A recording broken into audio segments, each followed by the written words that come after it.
Hello dear aspirants, આપ સર્વેનું અમારી YouTube channel game changing સાયકોલોજીમાં હાર્દિક સ્વાગત છે.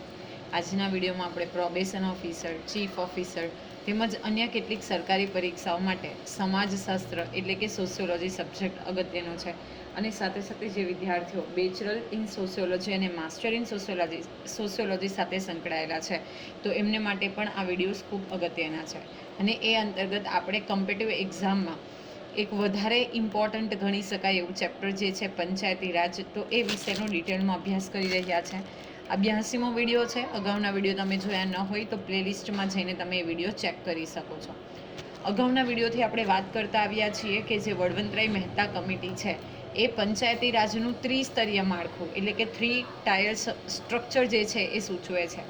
એ અંતર્ગત આપણે ગ્રામ પંચાયત, તાલુકા પંચાયત અને જિલ્લા પંચાયત એ ત્રણે જે ત્રિસ્તરીય માળખાના અંગો છે એના વિશે અભ્યાસ કર્યો હતો. સૌથી પહેલાં આપણે ગ્રામ પંચાયત, જેમાં ગ્રામ પંચાયતના ચૂંટાયેલા સભ્યો, પંચાયતના અધિકારી, સાથે સાથે મંત્રી, ગ્રામ સેવક, ગ્રામ પંચાયતે કરવાના કાર્યો, એ બધી જ વસ્તુઓનો ડિટેલમાં ચર્ચા કરી હતી. ત્યાર પછી તાલુકા પંચાયત, તો તાલુકા પંચાયતના ચૂંટાયેલા સભ્યો, સહસભ્યો, આમંત્રિત સભ્યો, તાલુકા પંચાયતની સમિતિઓ, તાલુકા પંચાયત પ્રમુખ અને તાલુકા વિકાસ અધિકારી that is TDO, taluka development officer, સાથે સાથે તાલુકા પંચાયતે કરવાના કાર્યો, એ અંગે આપણે અગાઉના વિડીયોમાં વિસ્તૃત ચર્ચા કરી હતી. પ્લસ આપણે એ પણ જોયું હતું કે તાલુકા પંચાયત છે ગ્રામ પંચાયત અને જિલ્લા પંચાયતની વચ્ચે આવતું એકમ છે.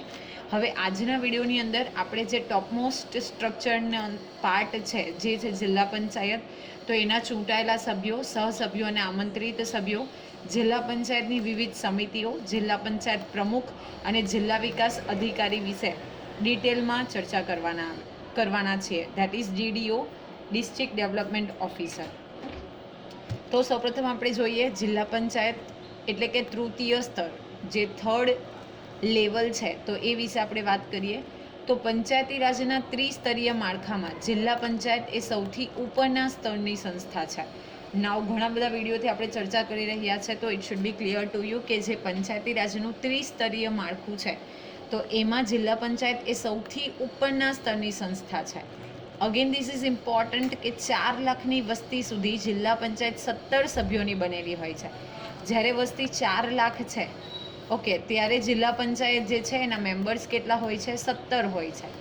ઓકે, ત્યારબાદ દર 1 લાખની વસ્તીએ 2 સભ્યોનો વધારો થાય છે. હવે જ્યારે 4 લાખથી આ વસ્તી વધી અને 1 લાખની દર 1 લાખની વસ્તી દીઠ, એટલે કે જ્યારે આ 4 લાખની વસ્તી જે છે એ વધીને 5 લાખ થાય છે, તો એમાં કેટલા સભ્યોનો વધારો થાય છે? તો એમાં 2 સભ્યોનો વધારો થાય છે, એટલે કે 17થી આ સભ્યો જે છે એ બને છે 19. માની લઈએ કે 5થી 6 લાખે પહોંચે છે, તો આ સભ્ય કેટલા બનશે? 21. ઓકે, આપણે તાલુકા પંચાયતમાં જોયું હતું કે દર 25,000ની વસ્તીએ 2 સભ્યનો વધારો થાય છે. અહીં દર 1 લાખની વસ્તીએ 2 સભ્યોનો વધારો થાય છે. સેમ વસ્તુ અહીંયા પણ છે કે જિલ્લા પંચાયતની જે કુલ બેઠકો છે એમાંથી 1/3 જેટલી જે બેઠકો છે એ સ્ત્રીઓ માટે અનામત રાખવામાં આવે છે. તો 1/3 જે સીટ્સ છે that are reserve for female. વસ્તીના પ્રમાણમાં અનુસૂચિત જાતિઓ, અનુસૂચિત જનજાતિઓ માટે બેઠકો અને અધ્યક્ષ પદો અનામત રાખવામાં આવે છે. તો આપણે જોયું હતું એ પ્રમાણે જ કે અનુસૂચિત જાતિ અને આદિજાતિ જે છે એના માટે કેટલી ટકા? તો વસ્તીના પ્રમાણમાં જે સીટ છે એ રિઝર્વ રાખવામાં આવે છે. બક્ષી પંચ અને અન્ય પછાત વર્ગો જે છે SC/BC, એમના માટે 10% બેઠકો અને અધ્યક્ષ પદો અનામત રાખવામાં આવે છે. જો અત્યાર સુધી ગ્રામ પંચાયત અને જિલ્લા પંચાયતમાં આવું નહીં હતું. ઓકે, ત્યાં ST, SC અને SC/BC બંને 3 માટે વસ્તીના આધારે જે સભ્યપદો છે યા તો સીટ્સ છે એ રિઝર્વ રાખવામાં આવતી હતી, પરંતુ અહીંયા ફક્ત SC અને ST કેટેગરી માટે અકોર્ડિંગ ટુ પોપ્યુલેશન જે સીટ્સ છે એ રિઝર્વ રાખવામાં આવે છે. અને ધીસ ઇઝ કન્ફર્મ કે જે બક્ષી પંચ અને અન્ય પછાત વર્ગ છે એટલે કે SC/BC socially and educationally backward classes છે, એના માટે 10% બેઠકો અને જે અધ્યક્ષ પદો છે એ અનામત રાખવામાં આવે છે, રિઝર્વ રાખવામાં આવે છે. તો આ વસ્તુ અહીંયા તમારે ધ્યાન રાખવાની છે. હવે આપણે જોઈએ જિલ્લા પંચાયતનું માળખું એટલે કે રચનાતંત્ર અને સ્ટ્રક્ચર. તો જિલ્લા પંચાયતના રચનાતંત્રીય અંગો જે છે એ નીચે મુજબ છે. સૌપ્રથમ છે ચૂંટાયેલા સભ્યો. તો જિલ્લાના ગામડાના ઉમેદવારો દ્વારા સીધી ચૂંટણી જિલ્લા પંચાયતના સભ્યોને ચૂંટે છે. તો આપણે આ જોયું હતું આપણે અગાઉમાં પણ કે સીધી જે ચૂંટણી છે એ ચૂંટણી કરવામાં આવે છે. આ ચૂંટાયેલા સભ્યો જિલ્લા પંચાયતના પ્રમુખ અને ઉપપ્રમુખને ચૂંટી કાઢે છે. This process is common in all this three structure, કે જે પણ ચૂંટાયેલા એટલે કે ઇલેક્ટેડ મેમ્બર્સ છે એ શું કરશે, પ્રમુખ અને જે ઉપપ્રમુખ છે એને ચૂંટી કાઢશે. નેક્સ્ટ છે સહસભ્યો અને આમંત્રિત સભ્યો. તો જિલ્લા પંચાયતમાં સીધી ચૂંટણીથી ચૂંટાયેલા સભ્યો ઉપરાંત નિયુક્ત સભ્યો, કોઓપ્ટ સભ્યો અને આમંત્રિત સભ્યો હોય છે. ઓકે, ચૂંટાયેલા સભ્યો તો હોય જ છે, ઉપરાંત જે નિયુક્ત સભ્યો એ પણ હોય છે, કોઓપ્ટ સભ્યો પણ હોય છે અને સાથે સાથે આમંત્રિત સભ્યો પણ હોય છે.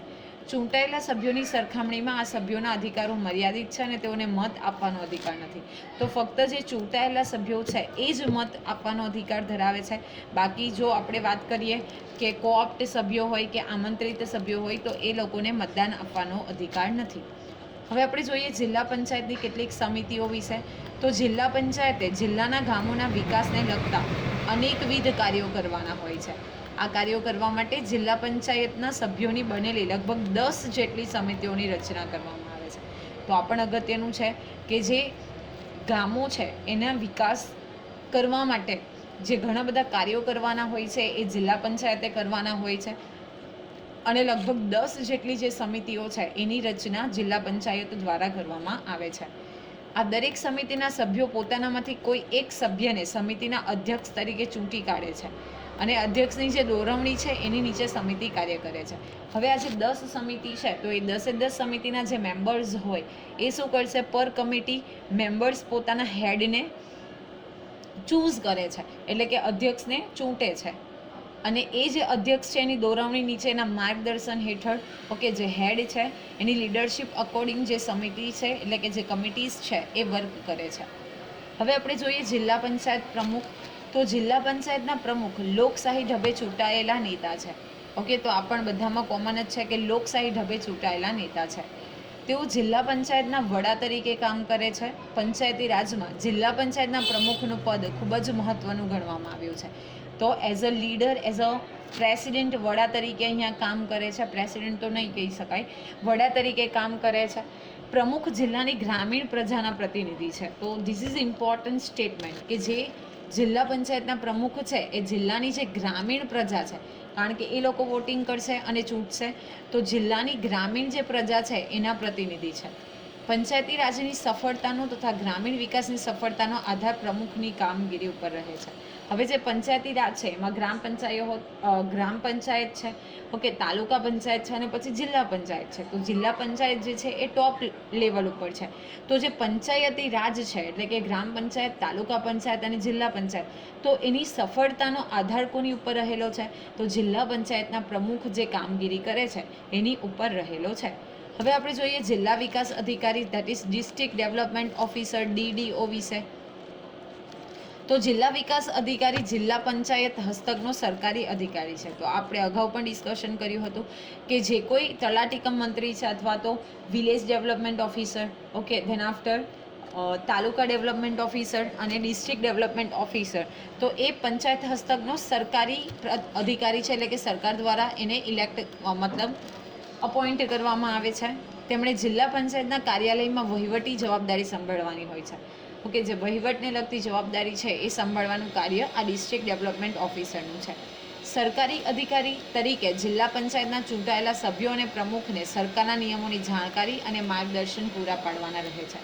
પ્લસ જે જિલ્લા પંચાયત પ્રમુખ છે અને બાકીના જે ચૂંટાયેલા મેમ્બર્સ છે તો એને સરકારના જે વખતના નિયમ છે એ અને સાથે સાથે એ વિશે અવગત કરાવવાનું છે અને જે માર્ગદર્શકની જરૂરત રહે છે તો એક માર્ગદર્શક તરીકે માર્ગદર્શન આપવાનું કામ જે છે એ આ ડિસ્ટ્રિક્ટ ડેવલપમેન્ટ ઓફિસર જિલ્લા વિકાસ અધિકારી કરે છે. હવે આપણે જોઈએ જિલ્લા પંચાયતના કેટલાક કાર્યો. તો જિલ્લા પંચાયતની દેખરેખ નીચે તમામ તાલુકા અને ગામડાઓના સર્વાંગી વિકાસના કાર્યો માટેનું માર્ગદર્શન આપવામાં આવે છે. જિલ્લા પંચાયતના કેટલાક જે કાર્યો છે એ નીચે મુજબ છે. ઓકે, તો જિલ્લા પંચાયત શું કરે છે, એની એની અંડરના જેટલા પણ તાલુકા છે એ અને ગામડાઓ છે તો એના સર્વાંગીણ વિકાસ માટે, એનો બધા એંગલથી ડેવલપમેન્ટ થાય એ માટે માર્ગદર્શન આપવાનું કાર્ય કરે છે. સમગ્ર જિલ્લાના ગ્રામ વિસ્તારો માટે વિકાસ નીતિ ઘડીને તાલુકા અને ગ્રામ પંચાયતો પાસે તેનો અમલ કરાવે છે. હવે પૂરો જિલ્લો છે, એની નીચે તાલુકા પણ આવશે અને ગામ પણ આવશે. તો એ તાલુકાઓ અને સાથે સાથે ગામડાઓ, ઓકે, એના વિકાસ માટે વિકાસની નીતિ કરવામાં આવે, પ્લાન બનાવવામાં આવે, તો એનો અમલ કરાવવાનું કામ કોનું છે? જિલ્લા પંચાયતનું છે. જિલ્લાના વિવિધ તાલુકાઓને તથા ગામડાઓને જોડતા રસ્તા બનાવવા તથા જિલ્લાના ગ્રામ વિસ્તારમાં લોકોને વાહન વ્યવહારની સુવિધાઓ પૂરી પાડવી. હવે જે જિલ્લા છે તો જિલ્લાની સાથે તાલુકા અને ગામડાઓને પણ કનેક્ટ કરવા પડશે, તો એને કનેક્ટ કરતા જે રસ્તા બનાવવા, ઓકે, અપાર્ટ ફ્રોમ દેટ એનું મેન્ટેનન્સ કરવું, પ્લસ લોકોને જે વાહન વ્યવહારની સુવિધાઓની જરૂર છે, ટ્રાન્સપોર્ટેશનની, એ સુવિધા પૂરું પાડવાનું કામ પણ જિલ્લા પંચાયતનું છે. જિલ્લાનું ખેત ઉત્પાદન વધે એ માટે ખેતી વિષયક તમામ સુવિધાઓ જેવી કે સિંચાઈ, બિયારણ, ખાતર, જંતુનાશક દવાઓ, ખેતીની નવી પદ્ધતિઓ વગેરે ઉપલબ્ધ કરાવે છે. હવે જે તે જિલ્લાની અંડરમાં આપણે જોયું એ પ્રમાણે કે તાલુકા અને ગામડાઓ છે, તો જે તાલુકાઓ છે, ગામડાઓ છે, એ સીધા જિલ્લાની નીચે આવશે, તો એમનું ઉત્પાદન વધશે, તો સીધી રીતે જિલ્લાનું ઉત્પાદન પર વધશે. તો એના માટે ખેતી વિષયક જે સુવિધાઓ છે, ફેસિલિટીઝ છે, જેમ કે ઇરિગેશન એટલે કે સિંચાઈ, બિયારણ, ખાતર, જંતુનાશક દવાઓ, ખેતીની નવી પદ્ધતિ જેમ કે ટપક સિંચાઈ પદ્ધતિ છે, ફુવારા પદ્ધતિ છે, ઓકે, તો એ બધી વસ્તુઓ અને માહિતી વિશે ઉપલબ્ધિ કરાવવાનું કામ પણ જિલ્લા પંચાયતનું છે. જિલ્લાના ગ્રામ વિસ્તારમાંથી બેકારી ઘટે એટલે કે અનએમ્પ્લોયમેન્ટ રેશિયો છે એ ઓછો થાય. નાના પાયાના ઉદ્યોગો, હસ્ત ઉદ્યોગો એટલે કે જે હેન્ડીક્રાફ્ટ્સ, કોટેજ ઇન્ડસ્ટ્રી છે, હેન્ડીક્રાફ્ટ્સ વર્કિંગ છે, તો એ બધી વસ્તુઓ સ્થપાય અને ગામડાના બેકાર લોકોને રોજગારીની નવી તક મળે એવા કાર્યક્રમો ઘડી તાલુકા પંચાયત પાસે તેનો અમલ કરાવે છે. હવે જે ગ્રામ વિસ્તારો છે એમાં અનએમ્પ્લોયમેન્ટનો રેશિયો છે એ ઘટાડવા માટે નાના પાયા પરના ઉદ્યોગો, ઓકે, હસ્ત ઉદ્યોગો હોય, પ્લસ આપણે એવું કહી શકીએ કે ઘરકામથી એમને વર્ક મળી રહે, કોટેજ ઇન્ડસ્ટ્રીઝ છે એ એસ્ટાબ્લિશ થાય અને જે અનએમ્પ્લોયડ લોકો છે એને એમ્પ્લોયમેન્ટ પ્રાપ્ત થાય એવા કાર્યક્રમો ઘડવા અને એની પાસે અમલ કરાવવો તાલુકાઓ પાસે, તો એ કામ પણ જિલ્લા પંચાયતનું છે. ગ્રામ વિસ્તારના લોકોની આરોગ્યની સુધારણા માટે ગ્રામ આરોગ્ય કેન્દ્રો, કુટુંબ નિયોજન કેન્દ્રો, માતૃ અને બાલ કલ્યાણ કેન્દ્રો ઊભા કરવાની કામગીરી જિલ્લા પંચાયતની છે. ઓકે, જે આરોગ્યના કેન્દ્રો છે એ એટલે કે હેલ્થ સેન્ટર્સ, કુટુંબ નિયોજન કેન્દ્રો હોય, માતૃ અને બાલ કલ્યાણના સેન્ટર્સ હોય, તો એ બધા કેન્દ્રો પણ ઊભા કરવાની રિસ્પોન્સિબિલિટી છે એ જિલ્લા પંચાયતની છે. અપાર્ટ ફ્રોમ દેટ ગામડામાં ચેપી રોગ ફાટી નીકળે ત્યારે જિલ્લા મથકેથી ઉપચારના સાધનો, ડૉક્ટરોની ટુકડી, દવાઓ વગેરે તાત્કાલિક જે તે ગામમાં પહોંચાડવાનું કામ પણ જિલ્લા પંચાયતનું છે.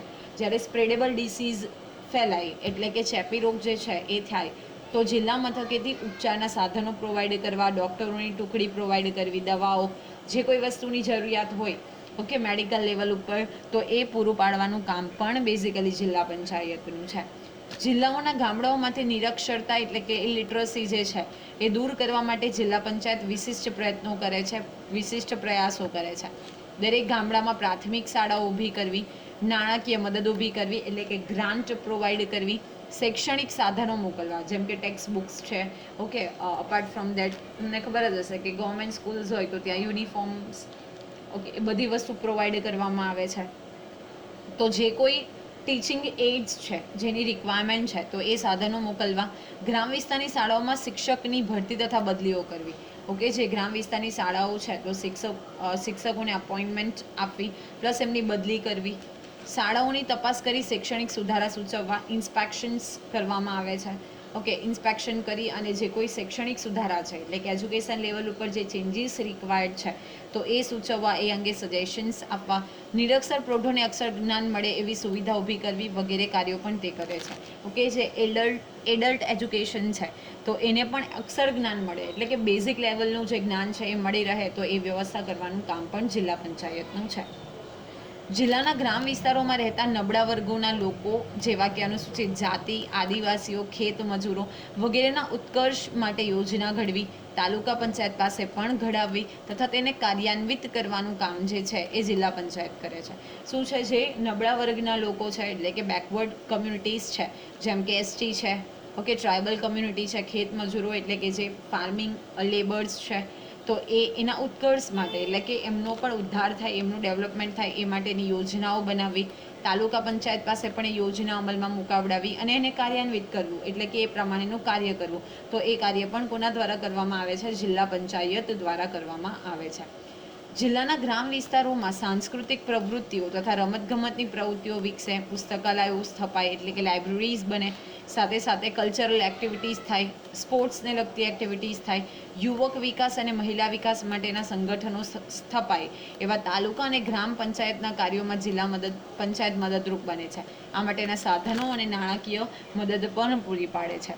ઓકે, જે મહિલા વિકાસના સંગઠનો છે, યુવક વિકાસના સંગઠનો છે, રમતગમતની પ્રવૃત્તિઓ માટે કોઈક સ્પોર્ટ્સ ઇક્વિપમેન્ટની રિક્વાયરમેન્ટ છે, લાઇબ્રેરીઝ એસ્ટાબ્લિશ કરવી, સાથે સાથે એ માટેના જે સાધનો છે, જે જરૂરી વસ્તુઓ છે જેની રિક્વાયર્ડ છે, તો એ પ્રોવાઈડ કરવા અને સાથે સાથે ગ્રાન્ટ પણ પ્રોવાઈડ કરવી. તો આ બધા કાર્ય જે છે એ જિલ્લા પંચાયતના છે. ટૂંકમાં જિલ્લા પંચાયતે પંચાયતી રાજના જિલ્લા કક્ષાની સર્વોચ્ચ લોકશાહી સંસ્થા તરીકે ગ્રામ વિસ્તારોના સર્વાંગીણ વિકાસ માટે પ્રયત્નો કરવાના હોય છે. Of course it will be on the top. તો એની અંડરમાં આવતા જે કોઈ પણ તાલુકા છે કે ગામડાઓ છે, તો એના વિકાસ માટે સર્વોચ્ચ લોકશાહી સંસ્થા તરીકે એમણે પોતે વર્ક કરવાનું છે. આ માટે અમુક નાણાં રાજ્ય સરકાર તરફથી ગ્રાન્ટ તરીકે મળે છે. આ ઉપરાંત જિલ્લા પંચાયતને મહેસૂલ, સ્થાનિક કરવેરામાંથી પણ આવક થાય છે. જિલ્લા પંચાયત પોતાની આવક માટે અન્ય સાધનો પણ ઊભા કરી શકે છે. ઓકે, તો અમુક જે નાણાં છે તો એ સરકાર પાસેથી ગ્રાન્ટ તરીકે મળે છે. બાકીના જે ઇન્કમ છે તો એને ક્યાંથી થાય છે? તો જ્યારે મહેસૂલ ઉઘરાવવામાં આવે, સ્થાનિક જે કરવેરો લાદવામાં આવ્યો હોય તો એને આધારે પણ એને ઇન્કમ થતી હોય છે. અને બાકી અન્ય સાધનો દ્વારા પણ એ પોતાની જે ઇન્કમ છે એ ઊભી કરી શકે છે. તો બેઝિકલી આજના વિડીયોમાં આપણે જે પંચાયતી રાજની ટોપ લેવલની સંસ્થા છે, જે છે જિલ્લા પંચાયત, એ વિશે વાત કરી. આપણે જોયું કે બેઝિકલી 17 સભ્યોની બનેલી છે, 4 લાખની વસ્તી હોય. જ્યારે 1 લાખની વસ્તી વધે તો એમાં 2 મેમ્બર્સ જે છે એ એડ થતા રહે.